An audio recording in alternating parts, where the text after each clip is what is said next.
ওই টিভি ভিউয়াররা, খবর আছে। আর দুশ্চিন্তা কেন? আমি আইপিটিভি নিয়ে হাজির। এখন থেকে না লাগবে ডিশ, না কেবল, না বিলের চিন্তা। শুধু ইন্টারনেট থাকলে একদম ফ্রিতে টিভি দেখতে পারবা।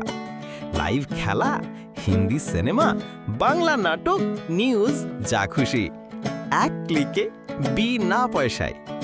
তুই ভাবতে সহ জাদু? না ভাই, আইপিটিভি নামের এক জাদুই তো। নিচে লিংক দিলাম, চেক দাও আর সিংহাসনে বসে টিভি দেখো। আর হ্যাঁ, সাবস্ক্রাইব না করলে টিভি বন্ধ।